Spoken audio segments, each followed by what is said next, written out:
Good evening and welcome to 62 Who Knew, live tonight on WeBeam TV from my hometown in Baltimore, Maryland. My name is Stephen Sless, in tonight for my good friend Michael Banner. If you're returning, welcome back. And if you're new to the show, thank you so much for being here. We have a big show planned, so sit back and relax for the fastest hour on the internet. First, as tradition on this show, a brief synopsis of 62 Who Knew. 62 Who Knew is a show dedicated to serving the baby boomer audience, their loved ones, and trusted advisors. Viewers of 62 Who Knew tune in to become educated and empowered on topics such as long-term care planning, retirement income strategies, reverse mortgages, Medicare, and a wide array of other topics designed to put you in the driver's seat to maintain or better your lifestyle. Today, those nearing retirement or those already retired face one challenge that their grandparents and parents didn't. As Michael always says, it is the double-edged sword of longer lifespans. Sure, people are living longer, and that's a great thing. But with longer lifespans also comes the need to make your nest egg last longer as well. Week after week, this show delivers on its promise to serve as the premier source for all the things those 62 plus should and need to know. Loyal viewers no longer ask who knew. Instead, they are better prepared to tackle retirement head on. Tonight's topic is one yet to be covered on 62 Who Knew. We're going to talk about easing the financial difficulties of divorce. Divorce among baby boomers, commonly known as silver or gray divorce, is on the rise. For those facing gray divorce at this stage in life, the risks and stakes are high. Couples coming out of long-term marriages face challenges that most younger divorcees don't. How to divide real estate assets, retirement accounts, and other wealth is a delicate and sometimes arduous process. Tonight, we have two amazing guests to help you, a loved one, or your client to better navigate divorce. First, welcome Jamie Hopkins, retirement researcher and managing director with the Carson Group. Also joining us is Nancy Hetrick, founder and CEO of Smart Divorce Solutions. Nancy is also a certified divorce financial analyst. Welcome, Jamie and Nancy. Thank you so much for being on tonight. Thank you so much for having us. Great to be here. It's a pleasure. Stephen. Thank you. Nancy. Nancy, let's start it off with you. Tell me a little bit about Smart Divorce Solutions and what makes you so passionate about what you do. Why did you found the organization? Yeah, well, first it's Smarter Divorce Solutions, because it is actually, we're trying to pioneer and be the disruptors in this area and really offer couples a better alternative than going to war and wasting tens of thousands of dollars, if not hundreds of thousands of dollars, on a litigation process. And as so many of these things go, it was born out of my own divorce experience. I went through a less than optimal divorce in 2007 and fancied myself a very savvy financial advisor. So surely we could just do this on our own. You know, we were mature people and we wanted to be civil and work this out. So in Arizona, they actually make it fairly easy to do a do-it-yourself divorce. Well, it was in 2007, as the real estate market was collapsing. We had a primary home and 2 rentals. The agreement was that he would keep the primary home and we would each take a rental with the agreement that we would both refinance by the end of the year. I did, he did not, and proceeded to let both of the properties go into foreclosure with my name on them. And there was nothing I could do about it because we hadn't structured it properly in the first place. So I learned about this credential that I have, a certified divorce financial analyst, and I just became passionate about helping people avoid the mistakes that I had made and really giving people the resources that they want to do divorce in a different way. We say we like to have a kinder, gentler, much more affordable divorce. And in Arizona, it's actually a 100% out-of-court solution. Most of our couples, no attorneys, no judges, no courtrooms. We help them negotiate financially creative settlement where we look forward into the future, make sure they're both going to be okay when it's all said and done. And we have a legal document preparer on staff that does all the legal documents required. We file it with the court, and in Arizona, you don't even have to have a hearing. So it really is a better way to do things for couples that are able to work together to at enough of a rate to reach an agreement that they can both be comfortable with. Yeah, it's fantastic. Nancy and I met on a Zoom call not too long ago, just last week. The Sless group, my organization, we have a partnership with the Institute for Divorce Financial Analysts, and Nancy and other certified divorce financial analysts were on the call, and I was just blown away just by your enthusiasm about this, your passion. Divorce can be a touchy subject, and I was just blown away, and I had to have you on the show tonight. Before we dive in, Jamie, let's throw it over to you. Somebody that I've known and respected and revered as a reverse mortgage professional. You're an individual that's changed the conversation of reverse mortgages, you and another small group, by your research and your studies and your white papers. Tell us a little bit about the Carson Group and your role with the Carson Group. Yeah, well, thanks, and Nancy, great introduction there too. I loved it, and Stephen, thanks for having me on.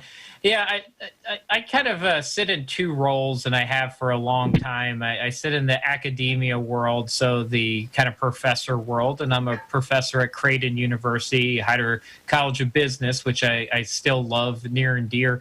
And the other side is the practitioner side, working with Carson Group, which is a national RIA firm. So we do financial planning and wealth management for clients all across the country, and very proud of what we're able to deliver. And we look at that planning first mindset, which is, you brought up, like, does a particular strategy fit into planning? I mean, the short answer is usually, right? Like there's some place for it out there, and it's figuring out, instead of demifying things and making things good or bad on their face, to kind of understand and go a little bit deeper.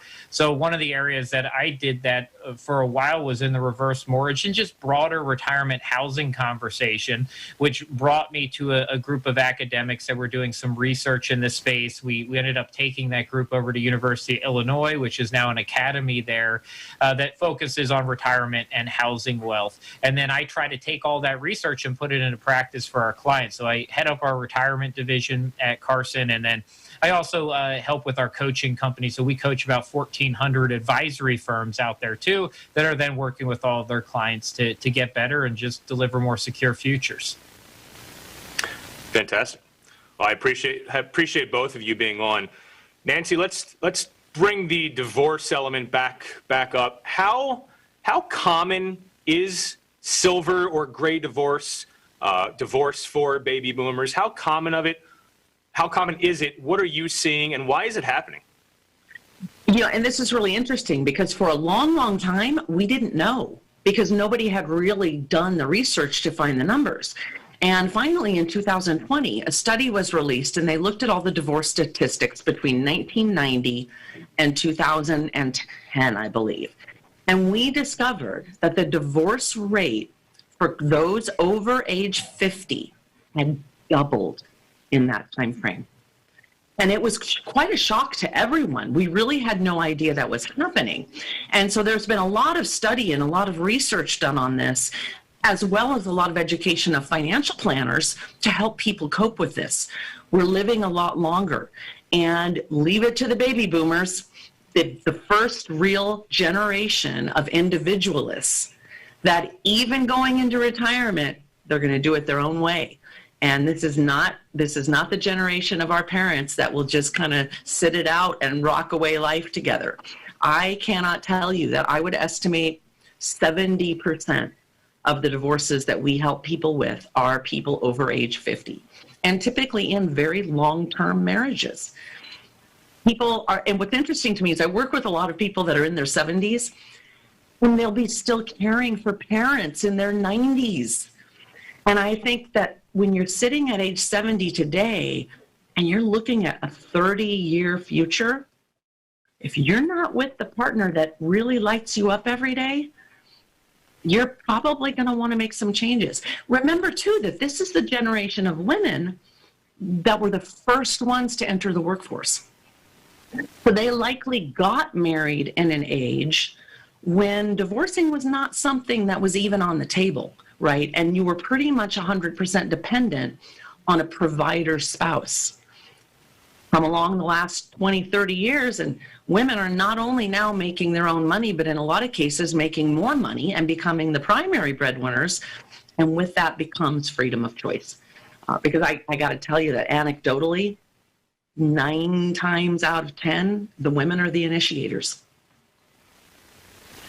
Nancy, can you speak to some of the fears that you hear? I mean, you're talking to couples and divorcees every day.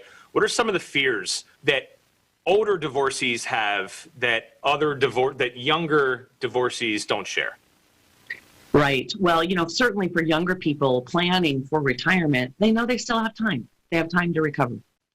So when you're 60 or 62 years old getting a divorce, you had a retirement plan that was based on the expenses of one household. And that's now been blown out of the water. And now we have to plan for 2 households and a dramatically changed standard of living. And so they're both coming to the table with a tremendous amount of fear and trepidation of, just how much of a drop in their standard of living are they going to have to take. I had a couple I worked with once, just the cutest couple in their early 70s, best friends. They'd been married for 27 years. And it was actually a second marriage. It was a late in life marriage.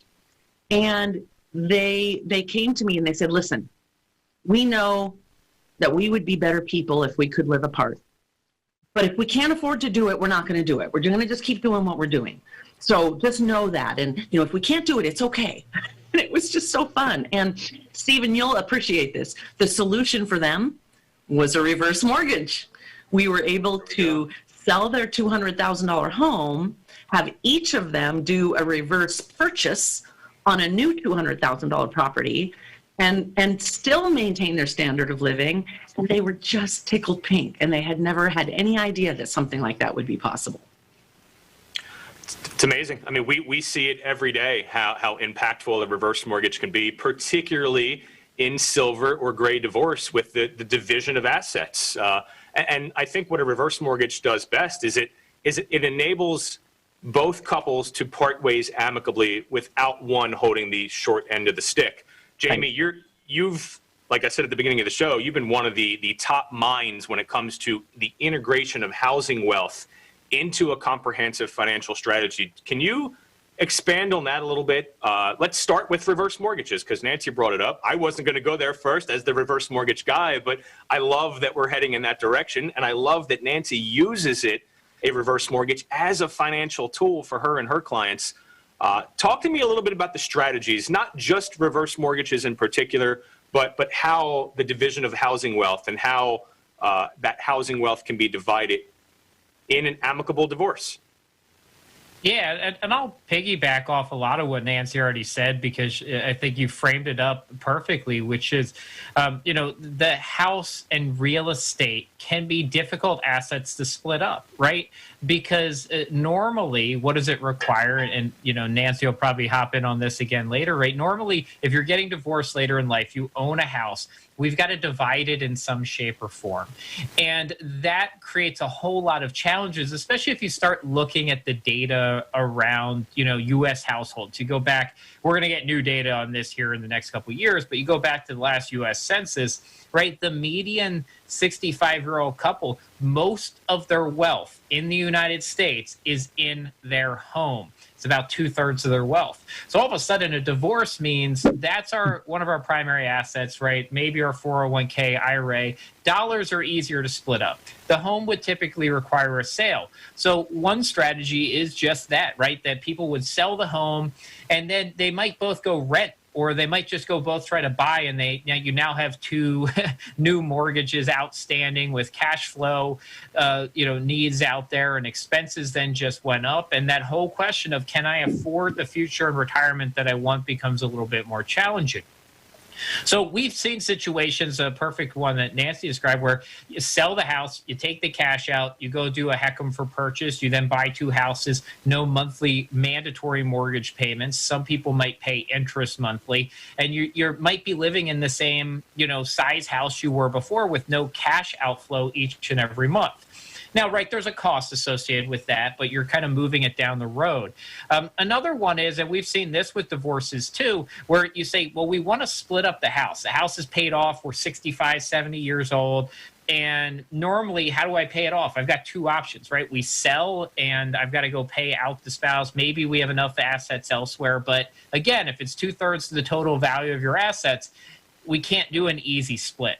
So do you refinance? You pull some money out of the house. That's a possibility. Again, what happens to cash flow at that point? Can we meet these payments monthly? Or we've actually seen where, right, we change title and we pay out through a reverse mortgage, so that person gets to keep living in the house if that's what they wanted. Not always the case, but sometimes it is, and that can be a valuable strategy too. So I think whenever it comes to housing, again, as I said at the early part, it is individual specific, it is couple specific, it is what is their needs, what are they trying to accomplish here, and then we have to be open to looking at the different strategies that are out there. And that's always my message, is like, keep an open mind about strategies. What is best for your situation might not be the same everywhere. We see that with planning, we see it with divorces, we see it with couples being in retirement, that all different types of people can have different goals that they're trying to hit, and then we work back from those goals to the best. I shouldn't say perfect, but the best kind of planning that we can get in front of you. Jamie, I want you to expand on one thing. Talk to me about how housing wealth can mitigate sequence of return risk, because sequence of return risk, I think, is heightened at this stage in life, and I'm thinking about divorcees retiring in their late 60s, 70s, even 80s maybe. They don't have that room to make mistakes. And I think housing wealth is a great way to mitigate sequence of return risk, but I'm a little biased. I'm the reverse mortgage guy here. So talk to me a little bit more broadly about how the integration of housing wealth and more specifically, using all of your retirement assets comprehensively can help prevent sequence of return risk. Yeah, so sequence of returns risk, that might be the financial advisor world's favorite term for the last decade. And, so what is that?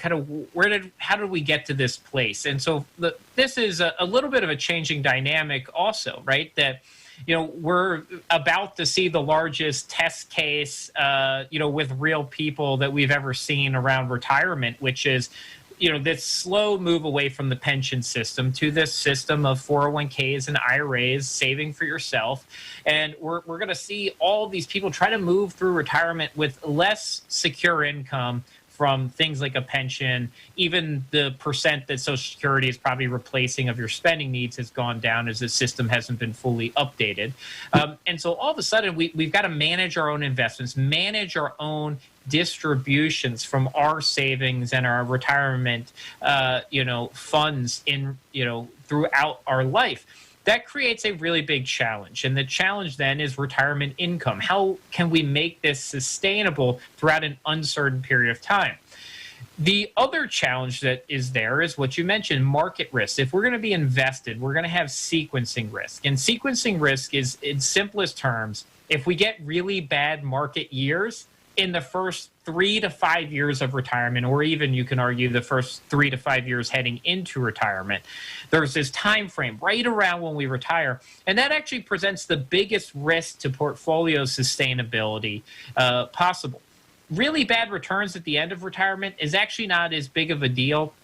The reason is because we're drawing down the assets. If we're drawing down the assets and I've got to take $50,000 out, I want to take $50,000 out right after a good year, not after a bad year. So if I have to take these fixed draws early in retirement, it causes depletion of the portfolio faster than we might like it.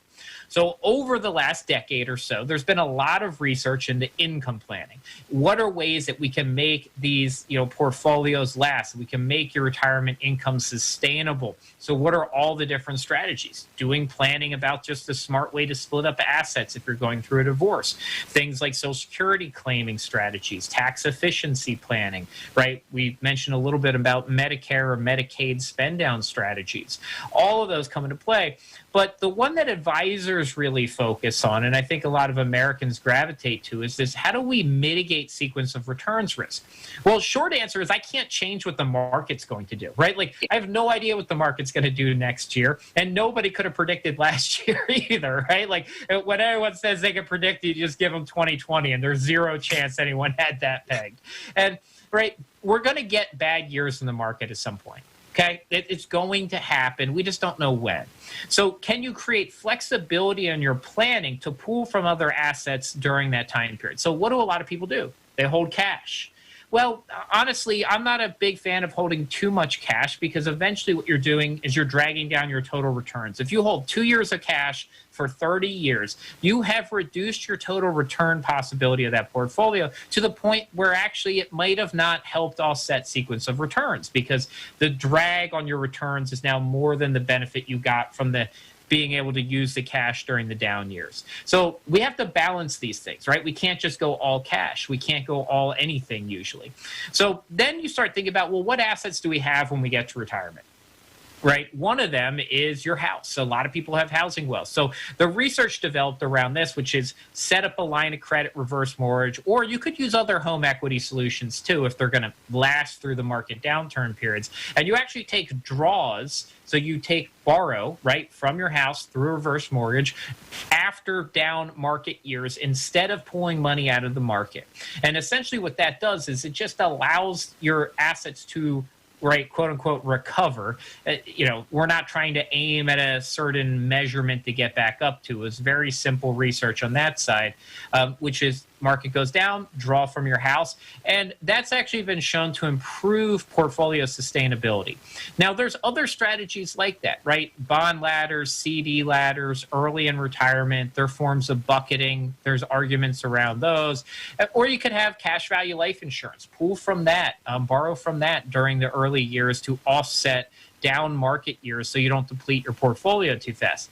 All of those have to come back to what are you trying to accomplish? What's your risk? What's the cost associated with these? But there are strategies using housing wealth and using reverse mortgages that can help, right, improve the sustainability of retirement income plans. And that's where this whole sequencing conversation, we get back to that, which is what you asked. So I know I talked for a while there, so it's always good for me to take a pause. Hey, if we stop the show right there, the past 10 minutes has been absolute gold. And for somebody that's passionate about reverse mortgages and using housing wealth, I mean, I'm just here soaking it up. Let's try to pivot a little bit. 62 Who Knew has a initiative since day one on this show to discuss and educate and promote long-term care insurance. Nancy, let's throw this one back to you. Clients who have long-term care insurance, if they have a joint policy, if they have individual policies, how are you helping them to navigate that? And how important is having long-term care insurance, particularly if the plan is for one spouse to take care of the other? Right. Well, that's a great question. And as with so many things in the world of divorce, the answer is almost always, it depends. So we look at their situation, right? And often, if we have a joint long-term care policy, we really have to look at all the riders and all of the different terms of that insurance policy. Can it be continued to be maintained by the two of them? Sometimes that's possible. If it can be separated into two different policies, I can almost guarantee it's going to cost more money. And so part of what we do when we're working with clients going through divorce is really bring in all the best of financial planning. And what we may find, maybe one of them is going to have an inheritance where the other one is not. And maybe there's a need for long-term care because of medical conditions that might have pre-existed for one party, not so much for the other. So we really try to help the couples solve problems. Okay, if we look at it and we say, you know what, I've got a horrible history of Alzheimer's in my family, I really need to make sure that I'm going to be prepared for this. And we work with the couples to find the most creative way to do that. And sometimes it might be as simple as agreeing to keep them on as a beneficiary on a retirement plan, so that if anything does happen to the other spouse, they're going to be taken care of. And so we really work with couples to look at all the different moving pieces that they have to work with, and how can we fill in the gaps in their financial plans.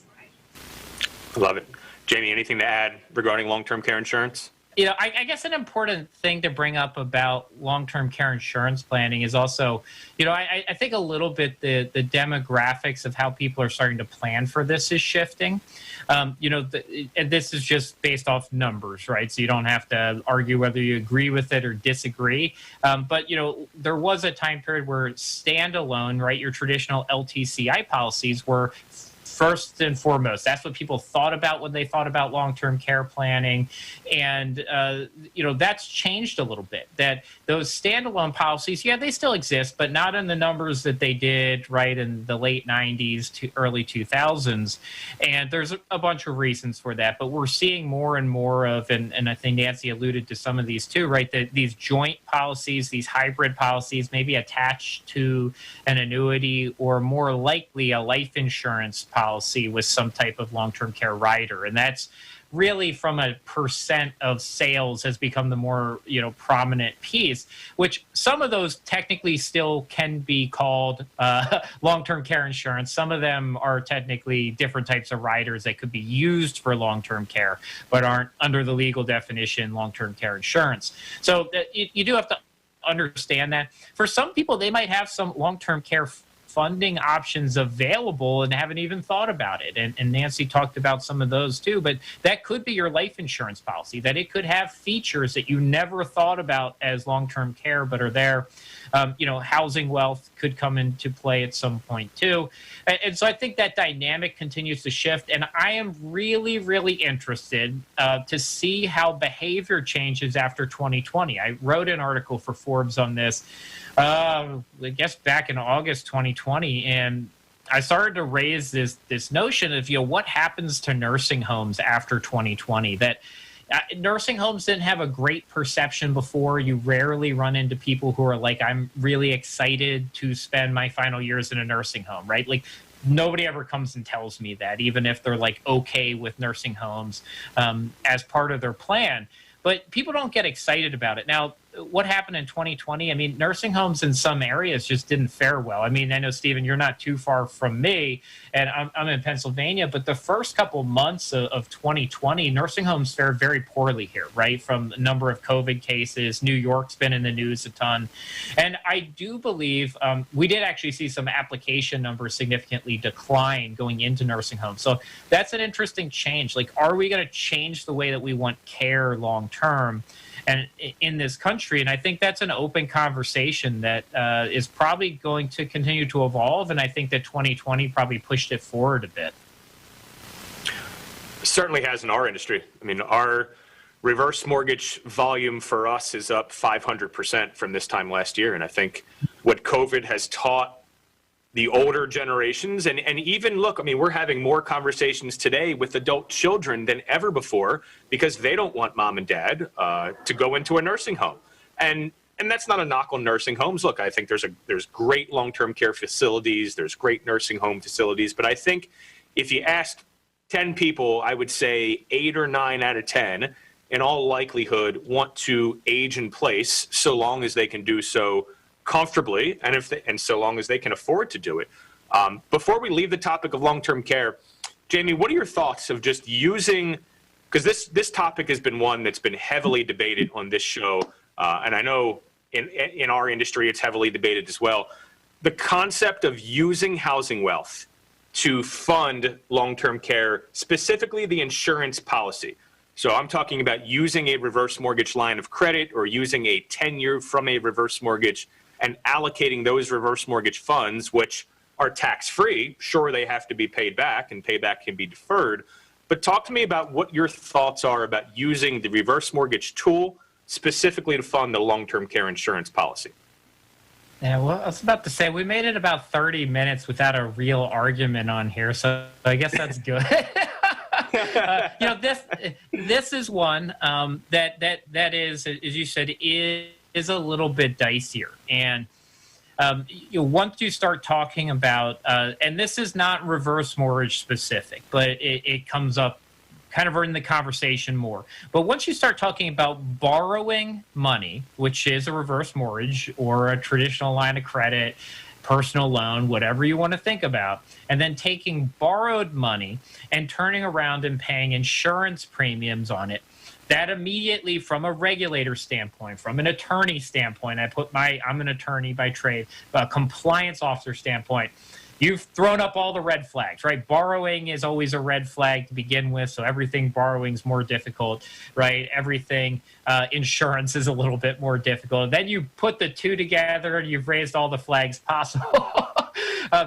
And why? Well, the problem around this historically has been the conflicts. It's very hard to mitigate the conflicts in the advice that you're then receiving. So my short answer is, before you do any of that, if you're going down that road, make sure you get a third party that's disinterested to those two transactions, right? The borrowing and the sale of the insurance, to kind of sign off and say, hey, this is actually good for you. Because I'm of the opinion that, yes, I do think there are times you should borrow to be able to meet certain insurance premiums, long-term care, life insurance, health insurance. There are times when that is the right thing to do. But what we have to be just wary of is the incentives on those sides to provide advice. And so we've got to do our best to mitigate that. I would say, generally speaking, most advisors that I know don't get into the recommending of borrowing reverse mortgage to make specific life insurance, annuity, or long-term care premium payments, with the caveat that instead it's more about cash flow. That we have a broader conversation about what are your total expenses, what are the cash flow you need, are we reducing an expense or increasing cash flow that then allows you to do holistically all of the things that we're talking about. And so in essence, yes, it is incorporating that. And yes, that can be the right thing for you if you know you need to keep that long-term care insurance policy in place. And there is some data, I don't have it off the top of my head, so I'm not going to throw any numbers out here because it'll just be made up. But there is a good amount of research that shows a lot of people, within a couple years of needing long-term care insurance, let those policies lapse. And so there is clearly a ton of lost premiums and benefits that went into that. And then a year or two before, not being able to make those payments and then losing, hundreds of thousands of dollars because you couldn't make a $10,000 payment for the next 2 years. So when you start thinking on those terms, all of a sudden you're saying, of course we should have borrowed 10 grand to be able to keep that policy in place for another 2 years. Because as people move later in life, it's possible that, things started running out of money. You lost a spouse, you lost a Social Security payment, and we can't meet this payment anymore. And that's where the planning, really meets the road to make sure that we're doing everything possible to put you in the best place throughout the rest of your life. Yeah, you use the word holistic, and that's a word that we use each and every day in our practice. It's a holistic approach to retirement planning. We see the reverse mortgage used particularly in silver or gray divorce to eliminate the payment, the mandatory mortgage payment for the spouse that's remaining in the marital home, to make that home a little bit more affordable, maybe to fund a long-term care insurance policy, maybe to retrofit the home to make the home more conducive for their lifestyle needs as they attempt to age in the comfort of their own home and live out the rest of their golden years. But it's not always borrowing the funds. It's paying off a existing forward mortgage with a $1,000, $1,500, $2,000 mortgage payment and reallocating those funds and repurposing those funds to live a more comfortable retirement. Nancy, back over to you. I want to talk about Social Security. What are the Social Security implications of gray divorce? Go. There's a bunch of them. And especially the folks that are in this category now, we often see women who have not been in the workforce for as long or at the level that their husbands were. So the husband is qualified for a full Social Security benefit, which if you're 67 in about the next 10 years, you're looking at about $2,400, $2,500, $2,600 a month.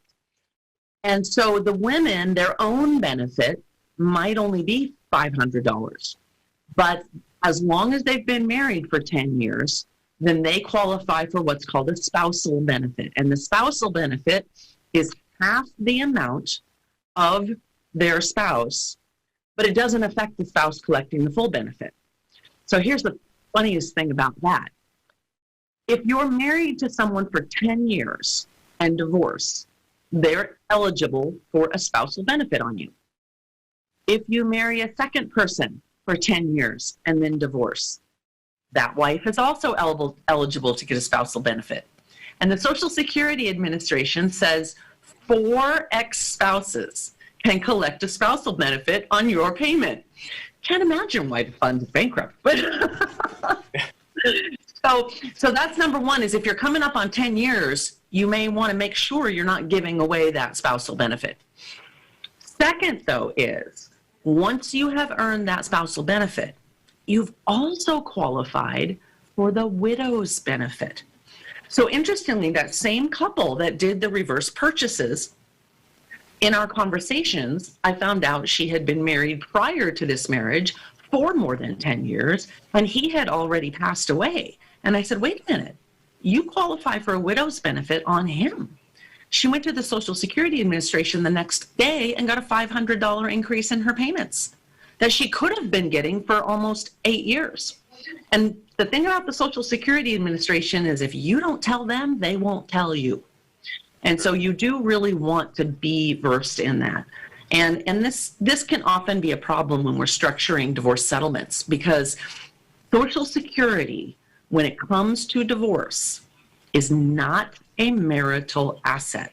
You cannot split a Social Security payment. So if that's their only income coming in, and one spouse is going to get twice as much Social Security as the other spouse, and they've been married 35 years, how do you think that's going to feel to the lower earning spouse? And then we get into the alimony conversation, and that goes into a completely different topic.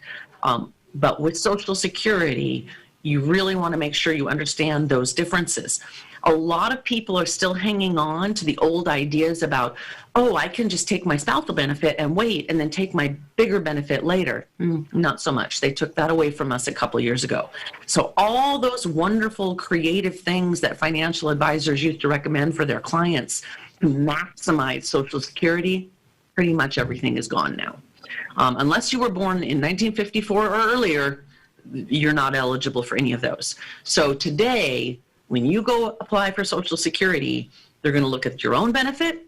They're going to look at the benefit that your spouse had earned. They're going to compare the spousal benefit to your own, and whichever one is bigger is the one you're going to get.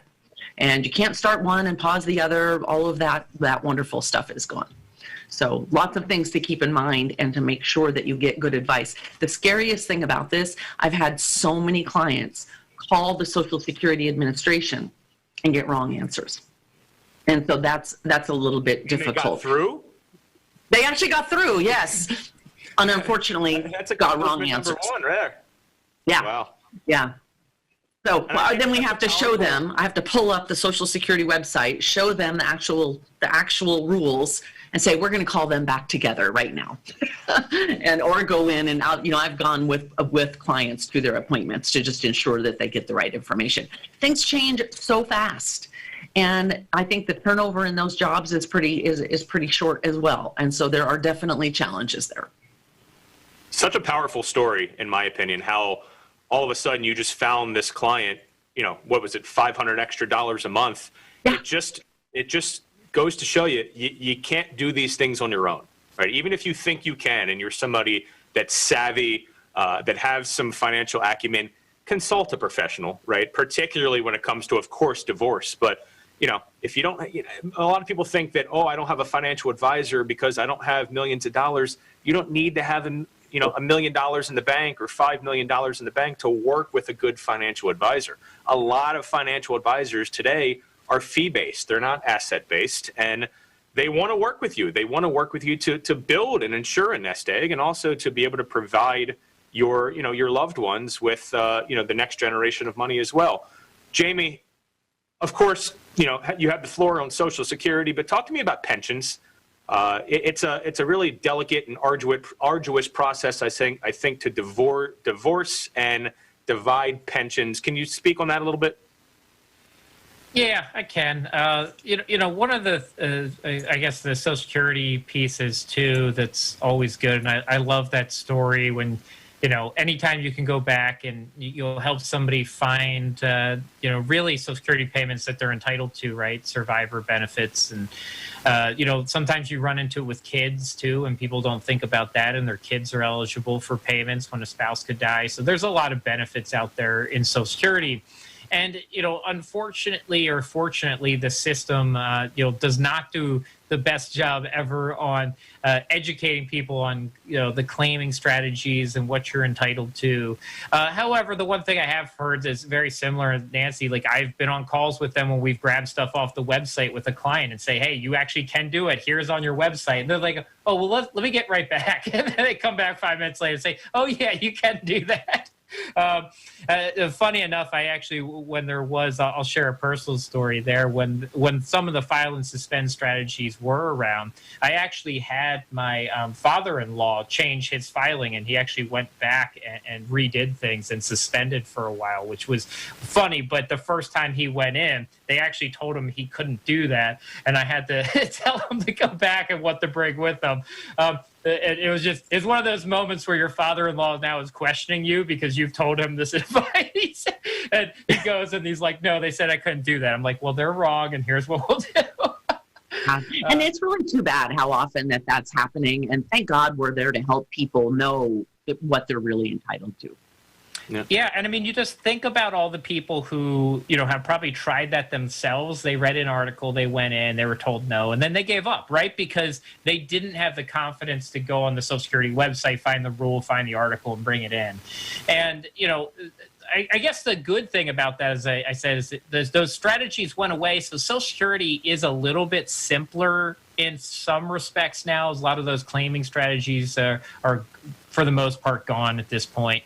I hope that whenever we get to the next version of updates on Social Security, that they modernize some of the application parts and the electronic pieces, so that these claiming decisions are a little easier for people. It's still pretty limited on what you can even do online, right? Not every claiming strategy you can file for online. And we need to get a little bit further ahead. But I always do just like to take the second and also not diss Social Security, because I also argue that Social Security is the single most efficient financial instrument ever built. It actually runs with a total overhead operating budget of less than 1%.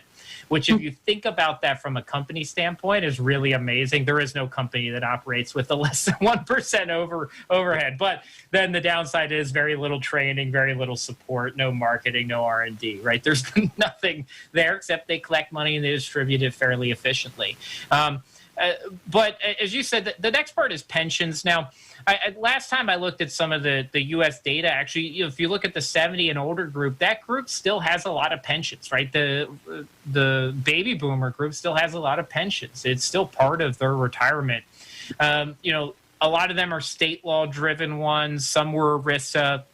ERISA pensions often a little bit easier split up. There are some rules around that. State level ones, again, they're still falling under some federal rules, but sometimes they have their own plan specific pieces in different states on what you're entitled to, what the payouts are, what the rates in which you deal with inflation are. And so all of a sudden the decision whether to pensionize and annuitize that versus a lump sum gets a lot murkier. And so that becomes a really big part of the whole decision. And obviously, and I think, we'll probably get to this also because it's a big part of divorce planning, which is quadro planning, right? That domestic relationship order and how we're going to split up these. And there's actually a lot of interesting planning going on in that space right now. Like, I'm not in it day in and day out, but I've been to some, obviously we run into it a lot on the qualified plan side, but there's some exceptions from penalty rules and early distributions. And so there's been this whole world of, attorneys and advisors that have focused on that, especially with the rise of silver gray divorce. And, that is kind of the rules and metrics under which we can split up ERISA-covered plans and distribute the assets up as part of that divorce kind of proceeding and negotiations. And it, again, can be a negotiation there on how we're going to split things up. But as I did say, depending on the state, that makes the conversations, again, what other assets might we be splitting up? Are we going to annuitize one? Is there a survivor benefit? Do we keep the survivor benefit? And that's really hard analysis because some of these things don't exist on the open market. For instance, I worked with a pension at the state level, a teacher one at one point, that had an 8% guaranteed cost of living adjustment built into it. Now, when you look at that, that literally does not exist on the open market anymore. You couldn't buy it. You couldn't self-insure against that. Like, I can't replicate that. Now, if that's a really big enough asset and you still want to distribute this and we're trying to break it apart, you're losing a lot of value that you can't really back into again. And so that's a really tough, decision. Interestingly enough, there's a lot of data around that pension system, and most participants still take a lump sum out of there, which is, from the academic world, really upsets all the academics because, nobody can justify that from a math standpoint. But the behavior is we want the cash, we want the lump sum, we like control of it. But financially, it's probably the wrong decision for 99% of the people taking it out. This is my world, right? And I've got to tell you that when it comes to divorce, very few people know what's going on with pensions, and very few people want to know, and everybody needs to know. This is the area of family law responsible for the most malpractice suits against family law attorneys. And so my job as a certified divorce financial analyst is to make sure everybody knows what they're dealing with, because they are incredibly complicated. Every pension plan is created different. And you really have to be careful with the state and municipal plans, because a lot of these plans are severely underfunded, and they are changing the rules in the background and not really advertising them. For instance, public safety retirement, police officers that are on the pension plan in Arizona. They changed the rule a few years ago that you can no longer have an ex-spouse as a beneficiary. You can no longer select an ex-spouse as a joint annuitant. That was huge. But I still get divorce decrees where an attorney says that pension is going to be divided by quadro 50-50, even though the employee spouse is 64 years old with high blood pressure and has a current cancer diagnosis. And nobody's looking at these things. And so it's hugely important. And then there's a difference between a shared benefit versus a separate benefit, and knowing which way to do the quadro properly so that everybody knows what's actually going to happen. The planning there is absolutely critical. And it's the most often neglected area of divorce planning. Then we didn't even talk about military. Oh my gosh, the military pensions, the last couple of years, they've rewritten all their rules now, and you pretty much need a military specialist to do that. And so in my network of financial advisors that I teach and train, we have a military specialist, we have a FERS specialist, we have a CSRS specialist, and we all kind of lean on each other when we're looking at these pensions to educate the clients. You mentioned, Jamie, about the 8% COLA. Teachers in Arizona that are retiring right now, I actually had a forensic case that I did where I had to look at the last 10 years of payments, and darned if their average annual increase wasn't 7.5%. It's discretionary. It's based on the returns of their investments in the pension, but holy cow, right? So that dramatically changed the valuation of that pension, knowing that it was getting that kind of appreciation every year. But when you divide an Arizona state retirement pension, get this, you can divide the payment, but have one person keep the entire COLA. Oh, that brings out some really cool negotiating power. So, okay, well, if we let you keep all the COLA, then maybe we can get some extra funds over here from the house. And so, yeah, that's a place where some real wonderfully powerful creativity can be applied. I got to tell you, the two of you are making my job just so easy tonight because all I got to do is ask a question and the knowledge is just amazing. So I really appreciate that. Nancy, when should people come to you? Should they, I think it's probably a question I should have asked at the beginning of the show. Can you define CDFA? What makes you different than any other financial advisor that deals in the world of divorce, but then when should a couple or an individual come to you? Should they see their attorney first? Should they come to you first? Just walk the viewers through that, because as I hear you talking about this, it seems like they should come to you first, figure the finances out, and then go to the lawyer. But I don't think it's currently being done like that today. Am I wrong? You are absolutely wrong, and it's unfortunate. And that's frankly become kind of my mission. And this is why I teach and train financial advisors all over the country on how to build these businesses, because people need to know we're here, and they don't. So we're really working on this public education campaign of, listen, when you, and this doesn't have to be done as a couple. This can be done as an individual. If you're even thinking you're heading in that direction, go to the Institute for Divorce Financial Analysts and do a zip code search and find a CDFA in your market.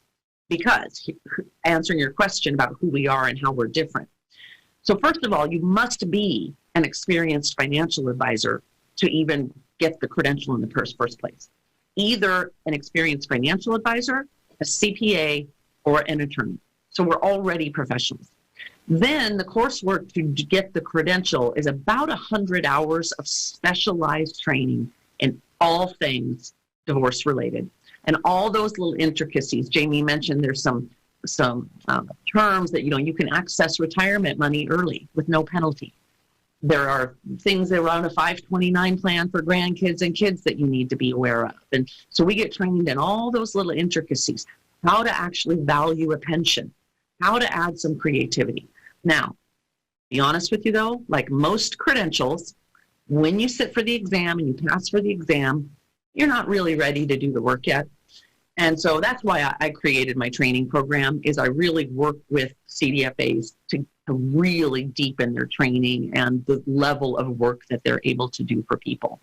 And so we really are specialists. And interestingly too, if your advisor is a CFP, a certified financial professional, their code of ethics will actually prevent them from helping you if you let them know they're going to get a divorce, because they're a neutral party for you and your spouse. So they will actually say, "Ooh, I'm sorry, can't help you here." So we actually partner with a lot of CFPs so that we can help their clients get through it in a better way, save their assets, and then hopefully return back to the financial advisor as individual clients. And when I'm talking about saving assets, guys, this is no joke. I have a case I'm working on right now that's going on 3.5 years and over $1 million in litigation costs. It's such a waste. And they've got young kids. It's like those kids' college accounts are gone. And it doesn't matter what the outcome is. That money doesn't come back ever. So I totally agree with you, Stephen. See the financial person first. And here's the other reason. Look, lawyers get a bad name for a reason. There's a high population of lawyers that frankly don't really care that much about you and your family, but they're very interested in how much they can drum up in billable hours. I mean, that's a horrible thing to say, but it's true. So what we do as CDFAs is we weed through the bad eggs and we cull out the attorneys who have your best interest in mind. And I'm not going to blow smoke up your skirt and just tell you what you want to hear. They're actually going to partner with you and partner with us so that you can have your best outcome. But again, I got to say out loud, you don't necessarily need lawyers. If the two of you are rational adults who can be intelligent and sit at a table, you may not even need lawyers. It's a great point. And the Stephen J. Sless Group, my firm, we are proud to be new partners of the Institute for Divorce Financial Analysts. And we're going to be working with CDFAs, Certified Divorce Financial Analysts, in all 50 states to educate them about reverse mortgages. And then we also have a curriculum that we've put together that we're going to be able to offer continuing education credits for CFPs, Certified Financial Planners, through a webinar presentation that we're going to be putting together soon. So if you are a financial advisor, and I know there's a lot of financial advisors that watch this show, connect with me on LinkedIn, Stephen J. Sless on LinkedIn, and follow me. There's more to come on this partnership with IDFA, and you too can be able to attend one of our webinars and get free CE credits for CFPs. We got a minute and a half left. Nancy, tell the folks how they can reach you and your best contact information. Yeah, absolutely. Well, check us out on our website. Actually, we have a refresh website coming out on Friday, smarterdivorcesolutions.com. You can reach us at our 800 number, 877-552-4017, 877-552-4017. Email me, Nancy at smarterdivorcesolutions.com. I'm here as a resource, and we'll get you connected with the right people. And Jamie, for advisors that want training in particular, how can they reach out to you? Yeah, so I think on those sides, probably the easiest place to start is carsongroup.com, and that looks like what we have up there. We've got a coaching firm for advisors. We coach about 1,400 firms, been around since 1993, and then for individual clients, we have CDFA, CFPs, attorneys, CPAs, CFAs. So we're about, I think, 130 locations across the country now. And so kind of in your state, in your area, if you need help, we're kind of similar thing as I heard from Nancy. Try to build that network of trusted professionals, because realistically, not one person can solve all of these pieces. As an attorney myself, I don't do billable hours anymore, but I've more learned to go find the people that can help you. Fantastic. It's been a pleasure. It's been a real pleasure having both of you on. Thank you so much. You can visit me at theslessgroup.com. As always, expect more with Sless. Good night.